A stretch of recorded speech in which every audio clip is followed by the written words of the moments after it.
What's worse than fur in your PC? How about ash from a forest fire? Can DJI's Osmo Mobile 2 keep up with Shannon's Vlogmas? dupeGuru, Windows modern drivers, and more, all coming up on TekThing. This episode of TekThing is brought to you by Opsgenie. Your next incident doesn't stand a chance. I'm Shannon Morse. And I'm Patty Norton. And this is TekThing, where we have something useful in every single show. Oh my goodness. Oh my goodness. The gift that keeps on giving. Let me guess, forest fires. Oh, wow. We got a most excellent... Okay, first of all, it's so many lessons for all of us to absorb before mayhem descends upon our local community, wherever your local community might be. Very true. I bring this up. Allison Chaikin. Allison, I hope I'm saying your last name right. A few days ago, she sent out this awesome tweet. The aftermath of Paradise, California fire. If you live in the San Francisco Bay Area, maybe you should disassemble and clean your computers. Whoa. Oh, yeah. Whoa, that's intense. Yeah. Ew. Yeah. Ew, that's gross. Yeah. Okay, the worst that I usually have to deal with is my cat's fur. And generally it's not that bad because I got, the nice netting over my fans. Big plus. A long time ago, there was a cat person, and their PC was on the floor, and they kind of knew their cat was sleeping on the PC, but they didn't realize how much of the cat ended up inside the PC, and we you could have knit a kitten out of the fur. Literally there was a bolus of fur inside the thing. It was fascinating. Yeah, that sounds a little gross. It was a lot gross.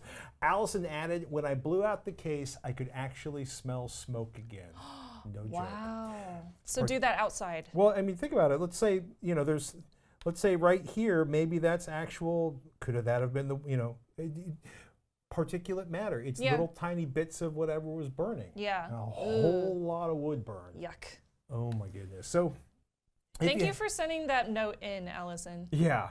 And I'm just really glad I have the insane 4-inch thick MERV 11 filter. The HVAC guys were like, you're insane. Why I need to check my home filter because it's just bad. Just swap it. Well, it's probably really clogged at this point. Yeah, I need to check it. Nobody's really mocking me for this. So this filter is ridiculous. We got to change them every 6 months. But it grabs 60 or 70% of 1 to 3 micron particles. Oh, I wanted a MERV 13, which is a hospital grade one, and the HVAC guy was like, "Yeah, no, no, no, you don't know." So I don't know. It was interesting. I know Sarah was much more my wife Sarah was much more comfortable when we basically left the fan running and filtering the air pretty much 24/7 for about 5 or 6 days. Wow. So that's probably a good idea, though. Yeah. Well, filter out all the bad. The new filter came in, so I'll be pulling the old filter, and I'm kind of half tempted to see what the old filter looks like, and kind of half tempted to think that, wow, the inside of Allison's PC case is probably a lot like what the inside of my lungs looked like that week. Perhaps. Perhaps. Yeah. So, man, wear your N95 particulate masks, and maybe put one on your PC.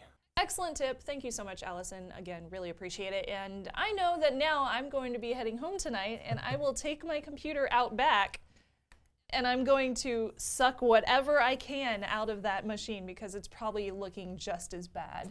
Fortunately, my NAS box and most of that stuff is all in a relatively enclosed, encapsulated environment. Yeah, that's good. Sorry, I'm just thinking about the idea of having to clean up something like this in a data center. Ew. Yeah. Gross. Gosh, that would be a lot of hard work. Oh my goodness. So big announcement last week. Intel said they were going to start doing universal Windows drivers. And this is... Well, really? Getting started. This is a wonderful article at Microsoft, Getting Started with Universal Drivers. Essentially, the idea is a developer creates a single driver package that runs across multiple different device types from embedded systems to tablets and desktop PCs. Okay. That sounds cool.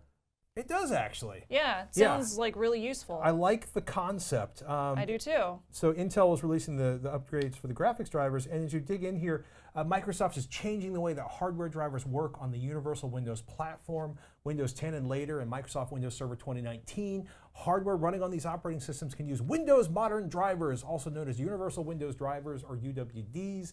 Note that Microsoft requires the use of Windows Modern Drivers for Windows 10, 1809, RS5, and later. Okay, so they're going to require this. Yeah, so it's going to be a thing moving forward. Okay. And if you're wondering how you get them, I am. I was the same. I want the new drivers. Yeah. I was also kind of like, new driver architecture? I know, it sounds a little bit scary because, you know, if you update like BIOS BIOS drivers or something, it can totally break your computer if you're not careful. It generally. So I try to wait on things like that. But for the most part, drivers for like, you know, wireless or my mouse or my trackpad or whatever, generally those are perfectly fine. We had a viewer question, and I apologize for not having it up here, but the person asked, should I get my drivers from the manufacturer, Windows Update, or from like Intel or NVIDIA? And I think both of us, we get our GPU drivers from AMD or NVIDIA. If you have a laptop, you almost always, and traditionally have always had to get your drivers from the manufacturer because you can't actually download, for example, the Intel drivers for your laptop in a lot of cases. And desktops, I usually go to the motherboard manufacturer first, and if they haven't done an update in like 3 years, then I see if one of Intel's install tools will give me the drivers I think I need or I'm desperately afraid not to have. So the new thing is the Intel Driver and Support Assistant. Oh. It's not that new, but. Okay. Or maybe it is new and I just wasn't paying attention. So the idea is that it's going to detect your machine's configuration, identify your current Intel drivers, and notify you of any drivers that need updating. Woo! Okay, that sounds cool. And then give you the opportunity to update those drivers. Okay. Yay! Just beware, doesn't work on Windows Server yet. Oh, okay. But I suspect a lot of Well, that's okay. I don't use Windows Server. Not at home anyway. So it was weird. So I was fascinated like the idea that drives are going to work on all the devices. Yeah. But what happens though is Intel's going to release a driver. OEMs can tweak the driver, or you can download it from the manufacturer in theory. You might have to, depending on who the manufacturer of your device is, because as we know, some manufacturers are better than others in releasing drivers. And so I started digging into the frequently asked questions about Windows DCH drivers for Intel graphics. So pretty much like Skylake, Apollo Lake, Gemini Lake, Coffee Lake, Coffee Lake. I was digging through there, and I was like, okay, I'm pretty sure the Coffee Lake Intel 620 in the laptop I was testing on, it's listed, right? Yeah. We got the 620, we got there. Coffee Lake, we're That's here. good. And I'm thinking this could be full of pain, but you know what?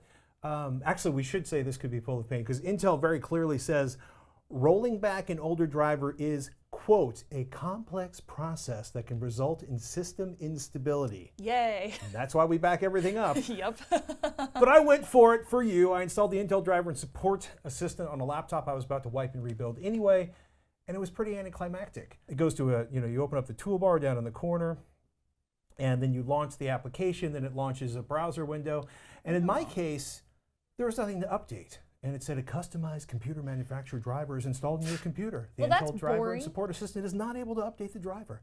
Installing a generic Intel driver instead of the customized computer manufacturer driver may cause technical issues. I'm not making this up, by the way. They're making it harder for you. And it was like, contact your computer manufacturer for the latest driver for your computer. Oh, man. So I swung by Dell support pages for the XPS 13, and I found a BIOS update I didn't know was up from a week and a half ago. Okay. So yeah, remember, kids, keep the updater turned on or check your motherboard or laptop manufacturer's website regularly, and you might find out you have treats. I like it. But no modern Windows driver yet. I don't know why. I want magical things to happen when the modern Windows driver. Now, how often would you say that somebody should go out and look for all their driver updates? I do it like once a year, where I'll just go out to all the different driver sites or wherever and see if there's any updates that I need to do. Otherwise, I just leave like automatic updating on for everything else. I have disabled the tool from every hardware manufacturer, motherboard or laptop manufacturer I've ever run. I've disabled their automatic driver update tool. You have? Like Windows, I leave it in. Software, I leave it in. Yeah. Well, except for iTunes. iTunes, I don't want anything running in the background. Yeah. But I've always, I've often turned them off Yeah. on anything I was running for a long period of time. So I usually wipe the operating system and put a clean install on. So usually when things aren't working properly, then I go to the website That's and when I you'll look do for it? fresh drivers. So wait till it breaks. Yeah. I mean, like every 6 months I usually check. Oh, okay, cool. Yeah. If I were a better consumer, I'd run the software that was provided by the manufacturer that's designed to update and maintain the viability of my hardware well into the future. I never use those. Do you use those?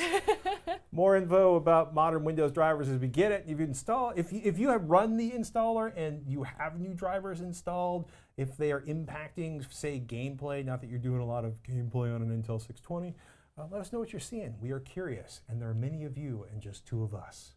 DJI makes gimbals for mobile phones, and I was totally sold on the first one when it released a couple of years ago. Well, the brand new DJI Osmo Mobile 2 is DJI's update to the original Osmo Mobile that I had reviewed like way back in the day. So I just got this one. It was actually on a Black Friday deal, which I was super excited about.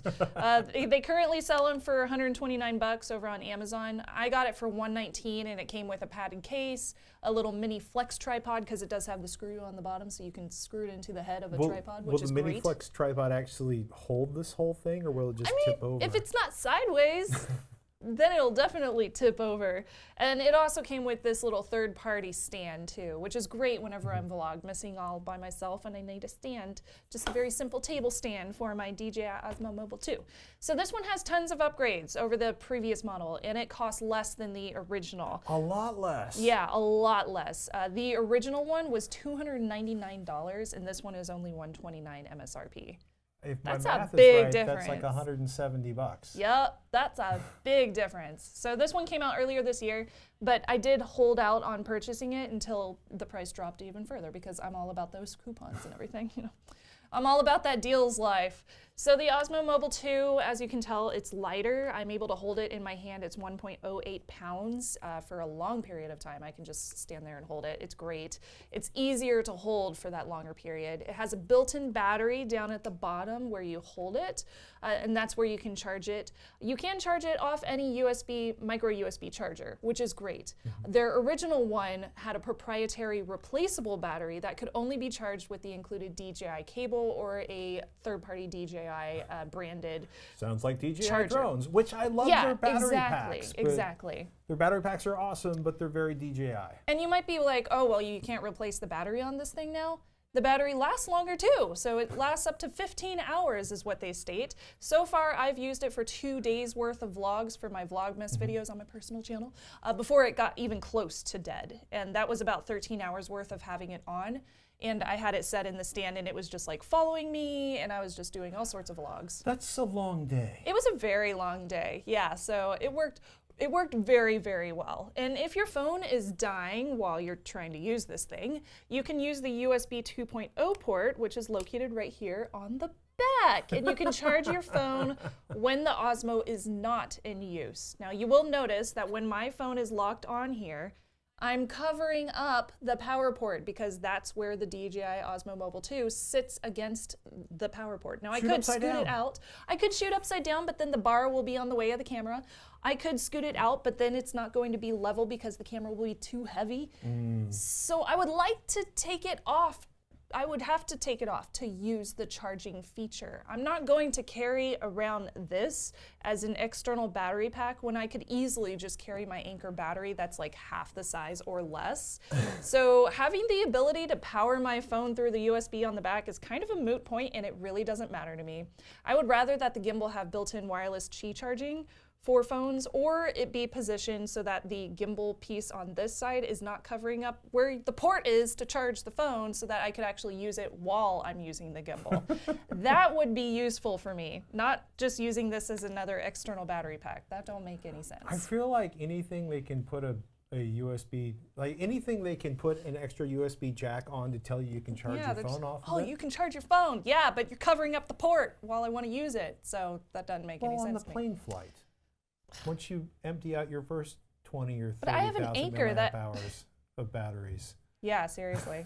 I'm not going to drain the battery in here if I want to use it. Have they changed the controls much? Because it looks really similar. They really haven't. So if you have the original, you're not going to have a learning curve with this one. You still have the same controls as the original. You have the power mode, the mode button, which is also the same as the power. There's the recording and shutter, and there's also the joystick, which allows you to move it up and down, like so. There's also a zoom in and out slider on the side, which is really cool. So it still connects over Bluetooth via the DJI Go app. This is separate from their DJI Go 4 app, which is for newer products like the newest drones. This is for the older products, so they included this with the DJI Go app. Make sure you download the right one, not DJI Go 4. I also want to say that this one is way more graceful with the application than the older model. This new one, connecting over Bluetooth, was way faster than with the older one. The app worked very well with my Android phone. Some of the features did not work so well with the older model. The gimbal works best whenever you are walking or you want to do pans and tilts. It's very steady, it's very graceful, unless you hit it, and then it kind of freaks out. So if you hit it, it might lose that gimbal stabilization. So if the cat so it's doing good right now, but like last night my cat was whacking the thing while I was trying to record my Christmas tree, and every time she did it, it was like, we lost stabilization, and then it freak out, and I was just like, okay, well, I have to reset it now. Can somebody put a phone, if somebody wants to shoot with it and they don't have the app installed, can they actually still run the gimbal? Yeah, you can totally just open up your camera app and use it as a gimbal, not connect over Bluetooth. It just means you won't be able to use the mode buttons and the shutter button and the wide or the zoom slider. And that's pretty much it. And then there's some extra features in the application. They do automatic subject tracking, where if you have this sitting in a stand and you click on a person's face, it'll follow them as long as they're in front of the camera. Yeah, so even if you like walk all the way around, it'll follow you around. It's really fun. So I'll show you some B-roll of me doing that. There's also motion time lapse, which will hold the phone in a steady position as it moves from left to right or up and down as it's doing a time lapse. So you get that nice pan of a time lapse, like over a city. The real estate agent shot. Oh, it's like super fancy. It's super fancy. Including like my vlogs. A recently modernized kitchen with extraordinary stylistic contributions, such as my vlogs are about to get so fancy up in here. And now I did mention with larger phones you might have some issues. You can calibrate the gimbal in the application, which is very useful if you have a larger phone, because I noticed when I turned this on and didn't do any calibrations, I just set it to the farthest out point that I could make it. Tilted? It was a little bit tilted like this. Oh, it freaked out on me. It was a little tilted like that. So I had to go in and I had to actually calibrate the phone. And now that I've made it sideways, let me double click on that and recenter the camera. Pretty cool, right? Now, I did want to mention as well, because this was just announced too, this is the DJI Osmo Pocket. So this is a handheld 3-axis gimbal stabilizer. It sounds like it has the same technology built into this new one, but this is $200 more and it has a shorter battery life. It only does about 2 hours. Yes, it is a camera. It's also much smaller in form factor, and it does not drain your phone's battery, since it's going to be saving all of your video or your photos to a SD card that you stick right inside this little camera. So this is a camera that they just came out with, but I think it's for a different market. I couldn't imagine myself getting use out of this when I could use this and record straight to this and export all my videos straight from my phone, which also has an editing app built in. So everything that I need is right here to do an entire YouTube video. Well, this one, it sounds like I would have to export it or use a separate application from DJI to edit. Or just, I've seen or just don't edit. No, I see my kids running around with these and doing wondrous and slightly terrifying things. Yeah, absolutely. I mean, I love the fact that it's got the little LED monitor on the back. I am fascinated. It's perfect time for Christmas. So if people can find themselves using this stabilizer, and the stabilization from this new one from the videos I've seen look amazing. So I really want to test it out. I just don't think that I would need it, since I already have this one. Well, you and also it's way have cheaper. a $1,000 phone that you want to take advantage of the camera on. Yep, so exactly. If you have a jank phone that doesn't have a very good camera. So you know me, I'm all about that gimbal life. I love the gimbal lifestyle. I'm all about the fancy video. Now this is only your third. This is my third. Well, I gotta say, it's my third gimbal. Well, so a friend of ours is on his 5th or 7th. Yeah. Yep. You had a short relationship with an inexpensive Chinese gimbal, which I believe went back to Amazon in like 36 hours. Pretty much, yeah. It was a train wreck. But this is at the price of the train wreck gimbal, except it's made by DJI, who since they're, you know, I don't know, I'm fascinated by all of the places DJI shows up. Me too, and they've done a really good job with this. I'm very excited to continue using this, and for some like real life examples day to day, I'm continuing to use this for my vlogs, for my personal channel. If you find yourself walking around with a camera and then wanting to vomit when you're watching the video later on because the camera's going like this, a gimbal may be just the thing you need. Look, taco mode. So cool. Ask at TekThing.com if you have any questions or comments about the DJI gimbal. I can also answer any questions about other gimbals as well. And cameras. Yep. She likes to talk about cameras too. I do. At Snubs or at TekThing on Twitter too. Stuff happens, incidents happen if you're in technology, and the best incident, the one your customers never notice. Incidents are inevitable, but how your company responds, that's the difference between happy customers and lost sales, and a reputation you just don't want to be associated with. It all comes down to how your company responds. Getting alerts immediately to the right person, it's critical when an incident occurs. That's why there's Opsgenie by Atlassian.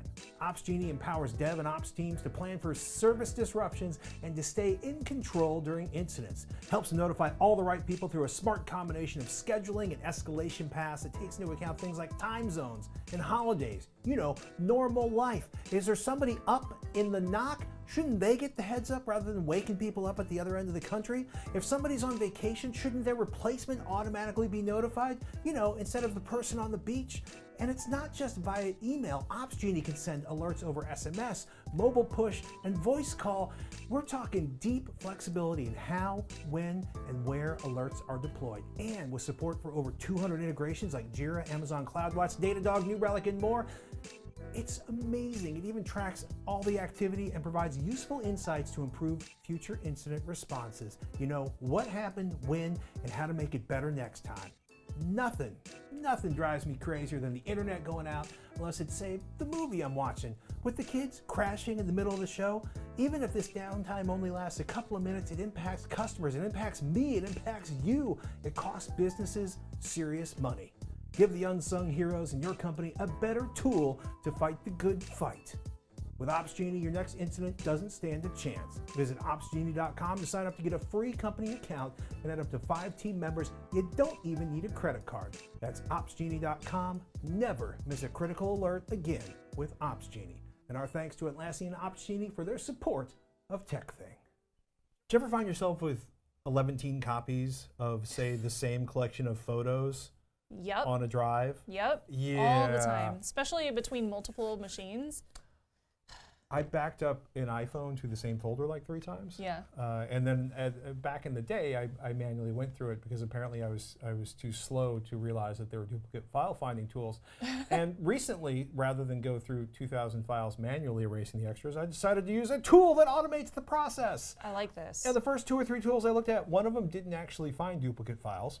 Oh. Because it was broken. It was a particularly old piece of stuff. That's the word we use here at TekThing because we're family friendly. And the next one I found worked, but it was fairly pricey for what I wanted it to do. And then I stumbled across this. And I don't know where I found it, but I'm thankful that I found it. It's called dupeGuru. Okay. A cross-platform Linux OS 10 and Windows GUI tool to find duplicate files in a system. x64, Linux, OS 10, and look, kids, source code. It's Yay! open source. Cool. Yeah, apparently it started as shareware. It's now open source, if I'm reading the history of it right. Okay. And it's really, really good. I like the sound of this. I like the sound of this too, because it's free and it's good. And what's better than free or good? And I have not been able to find good duplicate finding software yet. And who knows, maybe one of you has something you think buries this behind the barn with Old Yeller. And if you do, email us, ask@tekthing.com. But part of what's so slick about this, it can scan file names, it can scan contents, and the file name scan, it's got sort of a fuzzy matching algorithm that can find duplicate file names even if they're not exactly the same. Oh, dope. Yeah, that's so cool. it kind of has layers, it has depth. It's like an onion. It does That fuzzy makes me matching for happy. pics, which is really cool. So basically, what is fuzzy matching? So for it gets a pigs? rough idea of 2 pictures, Okay. and then compares them and tries to figure out if they're duplicates. It takes a whole lot of horsepower and time, but the whole application is actually really, really simple. Cool. You just point it at the file you're looking for dupes in, and you let it run.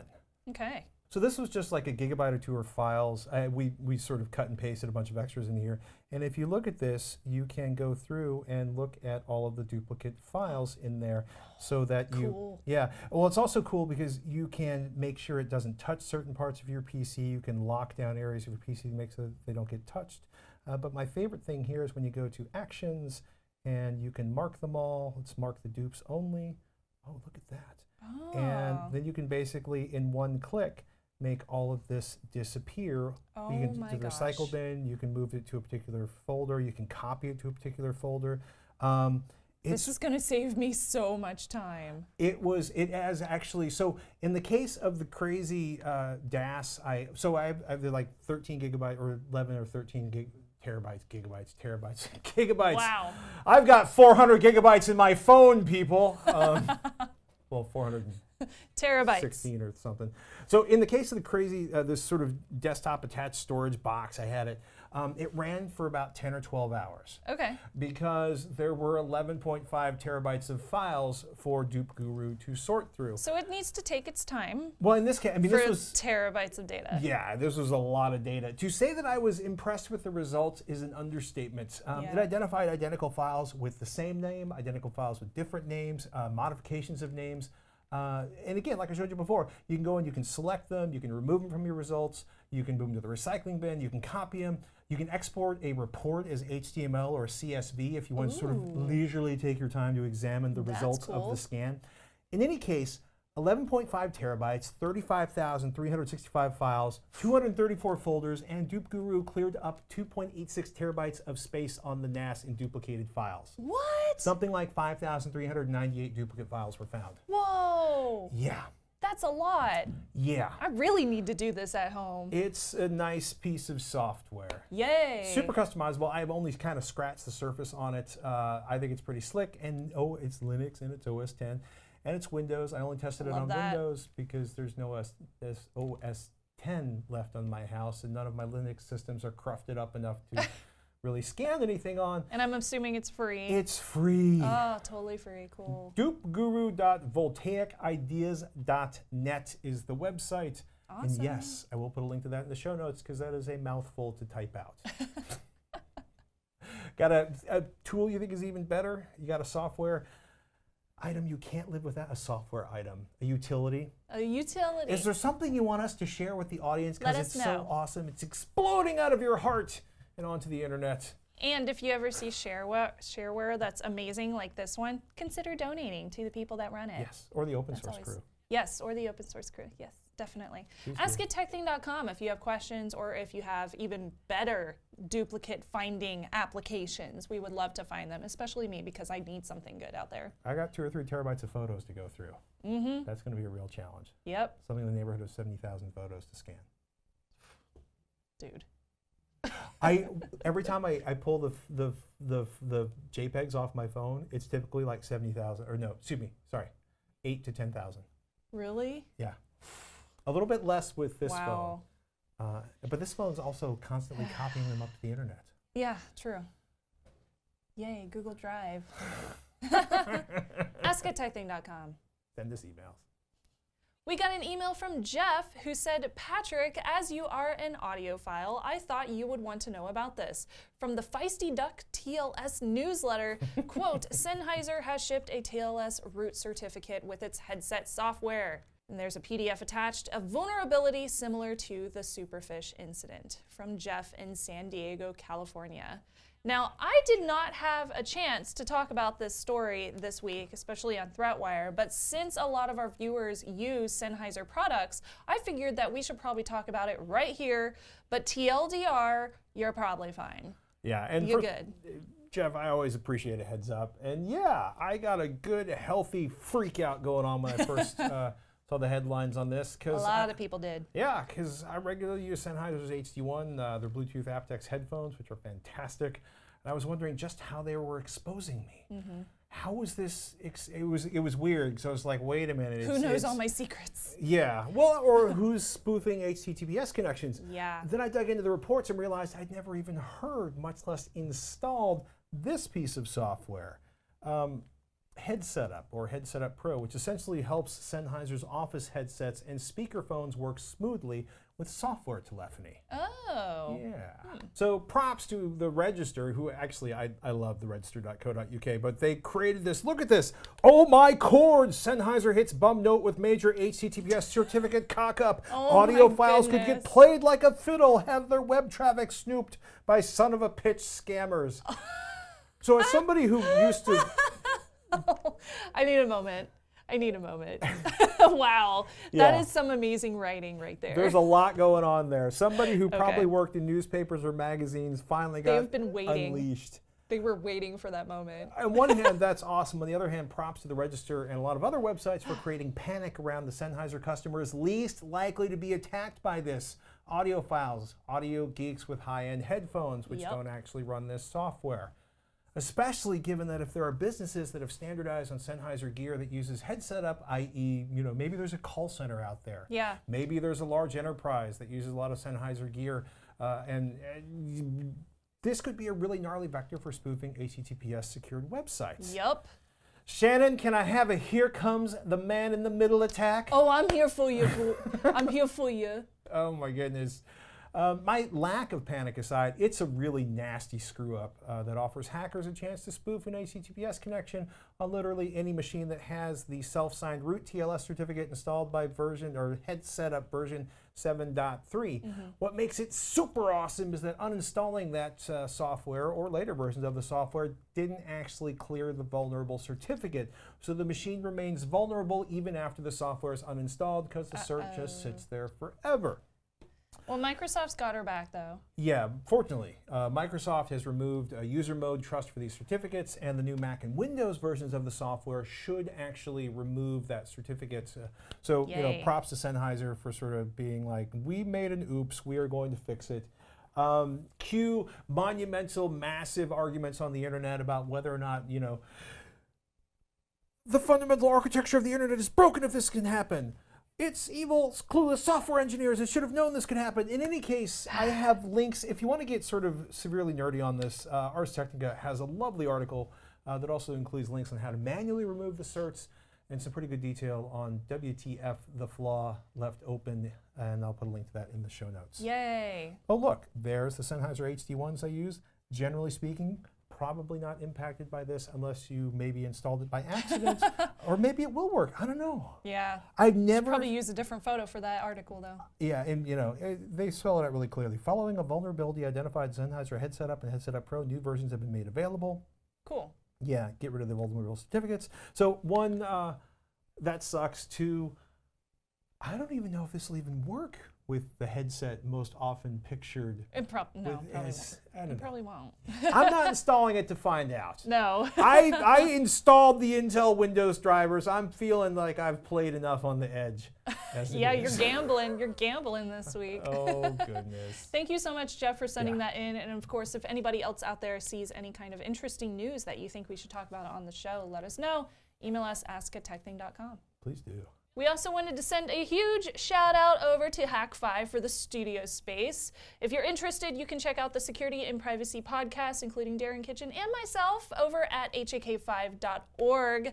And then, don't forget, it is time to hack your holidays. There are some amazing sales going on right now on all sorts of amazing pen testing and USB automation tools. I use them all the time for education. And don't forget Cloud C2. This makes penetration testing easy from anywhere you go, and we have a whole customer support backing that up. Super excited about that, and it was just released. So definitely check it out if you're interested in supporting Hack5. That's hak5.org. Thanks, Hack5. And remember, once in a while, put down your phone, step away from the screen, close your laptop, and do something analog, like Jeepin' Dave, who writes, I was four-wheeling in the Colorado mountains, and Yes! he included this amazing photo of his Jeep in the mountains, and it looks so gorgeous. I want to go up there in the Colorado mountains. That just sounds so incredible to me. We got mountains like 4 hours that way. I know. They're not the Rockies, but they are technically mountains. That is true. Jeep and Dave also pointed out that he couldn't hear Patrick's audio, but he could hear me fine.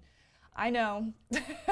That's my fault. I'm not an audio expert, but I am trying to figure out all these audio and proper levelings and condensing and Adobe Premiere Pro, and it's very confusing, but I'm trying. So thank you for your feedback, and thank you for letting me know that you can't hear the audio right. Keep it up. I appreciate it. Thank you for the constructive feedback. Well, hopefully in episode 205, we didn't have the big we've compressed it. Now we're going to elevate it back up, and hopefully everyone is happy at that point. I hope so. And if you're not, email us, ask@TekThing.com. Don't fire me. Don't fire us. I'm working on it. Audio and Premiere is a wonderful opportunity to have deep learning experiences that are emotionally traumatic when things don't quite go the way you thought they did. Especially when they removed the effects that you used to use in Adobe Premiere Pro a year ago. They're no longer available now. Found new effects. Thanks, Adobe. We love you guys. It's a lovely application. It occasionally has more depth than anyone. Yup. If you got analog pics, let us know. Ask@TekThing.com. Make sure to put analog in the subject line so that we see it. So much compression. I know. So much madness. I'm Patrick Norton. I'm Shannon Morris. We'll see you next week on TekThing.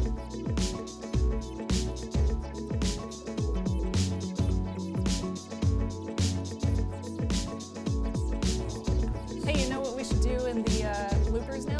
Vacuum. We should do something really loud and then do something really soft so that I can check the peak levels in Adobe Premiere Pro and see if it works.